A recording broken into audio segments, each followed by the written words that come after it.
saya lagi nyari jawabannya Prof. Mahfud. Saya nyari-nyari di mana ini jawabannya. Kok nggak ketemu jawabannya. Saya tanya masalah inflasi hijau kok malah menjelaskan ekonomi hijau. Prof. Mahfud, yang namanya greenflation atau inflasi hijau itu ya kita kasih contoh yang simpel aja. Demo rompi kuning di Perancis. Bahaya sekali. Sudah memakan korban. Ya, ini harus kita antisipasi, jangan sampai terjadi di Indonesia. Kita belajar dari negara maju. Negara maju aja masih ada tantangan-tantangannya. Intinya transisi menuju energi hijau itu harus super hati-hati.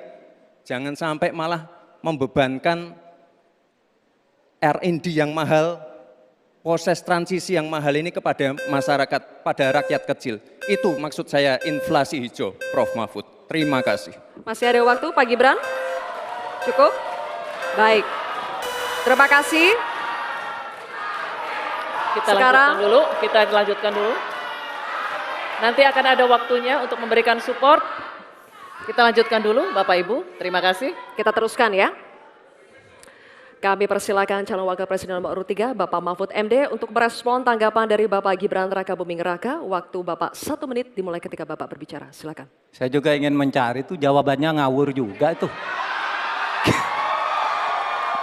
Gila ini.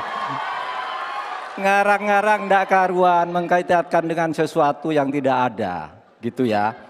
Begini loh, kalau akademis itu gampangnya kalau bertanya yang kayak gitu-gitu tuh recehan, gitu. Recehan. Oleh sebab itu tidak layak dijawab menurut saya. Dan oleh sebab itu saya kembalikan saja ke moderator. Ini tidak layak dijawab pertanyaan kayak gini. Tidak ada ini jawabannya. Terima kasih. Cukup buat Pak Mahfud? Masih ada waktu Bapak? Saya kembalikan. Cukup ya? Baik. Saya kembalikan. Tidak ada gunanya menjawab. Ya. Baik. Bapak Ibu, demikianlah tadi interaksi saling tanya jawab antara calon wakil presiden nomor urut 2 dengan calon wakil presiden nomor urut 3. Terima kasih. Baik, Bapak Ibu kita lanjutkan ya sesinya, kita selesaikan dulu. Kali ini giliran calon wakil presiden nomor urut 3 dan nomor urut 1 untuk saling bertanya jawab. Diawali dengan calon wakil presiden nomor urut 3, Bapak Mahfud MD. Untuk bertanya kepada cawapres nomor urut 1, Bapak Muhaimin Iskandar. Waktunya 1 menit, Pak Mahfud, dimulai dari saat Bapak berbicara. Silakan. Ya, Pak Muhaimin, calon wakil presiden yang terhormat. Pada tahun 2014 kita berada di posisi yang berbeda. Saya menjadi ketua timnya Pak Prabowo, Pak Muhaimin di timnya Pak Jokowi waktu itu. Ada pertanyaan dari Pak Jokowi pada tanggal 5 Juli 2014 kepada Pak Prabowo. Pertanyaannya begini, Pak Prabowo, saat ini kita dihadapkan dengan bencana ekologis yang salah satunya disebabkan oleh kerusakan hutan. Laju penggundulan hutan di negara kita tertinggi di dunia. Nah, saat ini situasinya sama dengan tahun 2014, seperti yang kita diskusikan sejak tadi. Apakah Pak Muhaimin setuju bahwa kita telah gagal menghentikan kerusakan hutan dan juga food estate sesuai dengan penilaian Walhi dan Greenpeace? Waktunya habis. Selesai. Terima kasih. Kami persilakan calon wakil presiden nomor urut 1, Bapak Muhaimin Iskandar untuk menjawab. Waktunya 2 menit dimulai saat Bapak berbicara. Silakan. Yang patut untuk bisa menjadi alat ukur adalah bahwa dari seluruh rencana mengurangi deforestasi itu adalah berapa prestasi untuk melakukan penghijauan atau reforestasi. Sampai hari ini saya setuju dengan Pak Mahfud, tidak ada keseriusan dan kesungguhan untuk itu. Bahkan mau menyediakan pangan nasional saja, kenapa tidak melibatkan petani? Malah juga melakukan penggundulan hutan dan gagal lagi. Karena apa? Karena tidak melibatkan masyarakat adat setempat, juga tidak melibatkan para petani, bahkan merusak keanekaragaman hayati kita. Sehingga menurut saya ini soal keberpihakan Pak Mahfud. Keberpihakan kepada pembangunan yang berbasis keberlanjutan.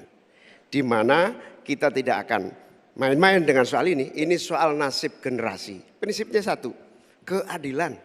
Keadilan ekologi harus nomor satu. Jangan pernah membiarkan keadilan ekologi ini tidak terlaksanakan dengan baik. Yang kedua, keadilan iklim. Yang ketiga, keadilan antar generasi. Komitmen keadilan ini termasuk komitmen keadilan agraria, keadilan sosial. Enggak dijalankan sama sekali karena memang apa? Tidak ada komitmen dan kesungguhan. Konstitusi sudah ada, anggaran juga punya, kemudian undang-undang juga banyak. Sekali lagi, komitmen dan kemauan sungguh serta tidak abai terhadap tugas dan tanggung jawab sebagai pemerintah. Oleh karena itu nanti kalau Amin dipercaya, insya Allah yang paling pokok adalah kesungguhan, komitmen untuk melaksanakan konstitusi dengan sungguh-sungguh, berpihak kepada rakyat dan lingkungan, bukan berpihak kepada investor ataupun pengusaha. Waktunya masih cukup, Pak Muhaimin. Baik.